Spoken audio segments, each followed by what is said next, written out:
হাইকোর্টের গেটের সামনে শিক্ষার্থীদের অবস্থান মার্চ ফর জাস্টিস যেই কর্মসূচি সেটি বাস্তবায়নের লক্ষ্যেই ঢাকা বিশ্ববিদ্যালয়ের শিক্ষার্থী যারা রয়েছেন, যারা কোটা বাতিলের দাবিতে আন্দোলনের সাথে সম্পৃক্ত ছিলেন, যারা কোটা বাতিলের দাবি জানাচ্ছেন, 9 দফা দাবির যে লক্ষ্য সেটির দাবি জানিয়েই কিন্তু শিক্ষার্থী যারা রয়েছেন তারা কিন্তু এই মুহূর্তে হাইকোর্টের যে মাজার গেট রয়েছে সেখানে তাদের অবস্থান। দেখছেন যে হাজার হাজার শিক্ষার্থী তারা কিন্তু এরকমভাবে পুরো রাস্তার মধ্যে হাইকোর্টের গেটের সামনে তাদের অবস্থান এবং পুরো বিশাল একটা অংশ জুড়ে এরকমভাবে তারা কিন্তু সব কিছু অবরুদ্ধ করে রেখেছেন। যান চলাচল সেটি কিন্তু মাজার গেটের যে সামনের রাস্তা সেখানে কিন্তু বন্ধ রয়েছে।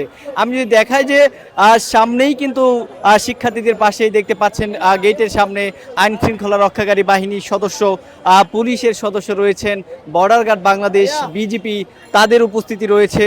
আর সব কিছু মিলিয়ে আসলে এই মুহূর্তে কোর্টের যে প্রাঙ্গণ সেটি কিন্তু কিছুটা উত্তপ্ত বলা চলে। এবং জানিয়ে রাখি যে কিছুক্ষণ আগে কিন্তু আমরা যতটুকু নিশ্চিত হতে পেরেছি যে এখন পর্যন্ত কিন্তু বেশ কয়েকজন এখান থেকে কিন্তু আসলে আটক হয়েছেন। আইন শৃঙ্খলা রক্ষাকারী বাহিনীর সদস্যরা বা পুলিশ তারা কিন্তু আসলে তাদেরকে এখান থেকে আটক করেছেন।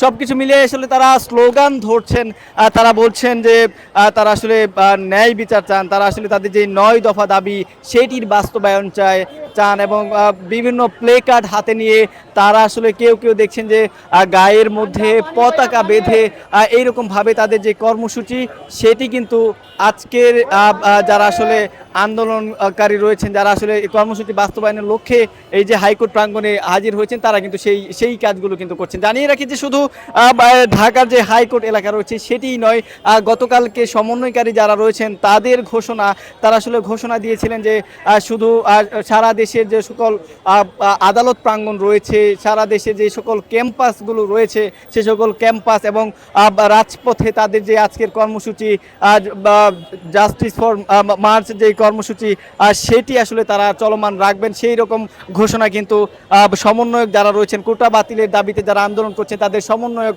আসলে তারা কিন্তু সেই বিষয়টি কিন্তু নিশ্চিত করছেন। সব কিছু মিলিয়ে এই যে পরিস্থিতি সেটি আসলে এখন পর্যন্ত কিছুটা উত্তপ্ত। কিছু কিছু শিক্ষার্থীদেরকে কিন্তু গ্রেফতার করে নিয়ে যাওয়া হয়েছে।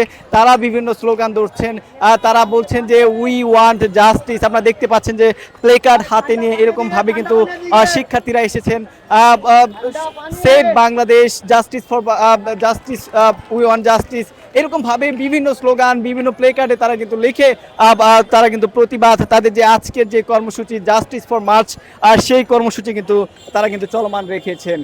মাজার প্রাঙ্গণ অর্থাৎ কিছুক্ষণ আগেই ঢাকা বিশ্ববিদ্যালয়ের যে দুয়েল চত্বর এলাকা রয়েছে সেখান থেকে শুরু করে তারা কিন্তু এখন হাইকোর্টের যে প্রাঙ্গণ, হাইকোর্টের যে গেট সেখানে এসে তাদের কিন্তু অবস্থান রয়েছে। দেখছেন যে বিজেপির এরকম গাড়ি এবং বিজেপির যে তারা যে কোর্টের পাশে তাদের যে অবস্থান সেটি কিন্তু রয়েছে। এবং এই রাস্তাটি অর্থাৎ দুয়েল চত্বর থেকে হাইকোর্টের যে মাজার গেট এলাকা রয়েছে সেখানে কিন্তু যান চলাচল এখন বন্ধ রয়েছে অনেকটা। এবং শিক্ষার্থীরা কিন্তু রাস্তার মধ্যে বসে তাদের যেই স্লোগান এবং প্লেকার্ড হাতে তাদের যেই অবস্থান সেটি কিন্তু আসলে তারা করছেন। দর্শক, আজকের যে কর্মসূচি জাস্টিস ফর মার্চ, শিক্ষার্থীরা কিন্তু রাজধানীর হাইকোর্ট যে এলাকা রয়েছে সেখানে কিন্তু তারা আসলে অবস্থান করছেন। সেই বিষয়ে আসলে সমকালের সাথে আপনারা দেখছেন যে জাস্টিস ফর মার্চ কর্মসূচির যে সর্বশেষ তথ্য সেই বিষয়ে আপনারা জানছিলেন।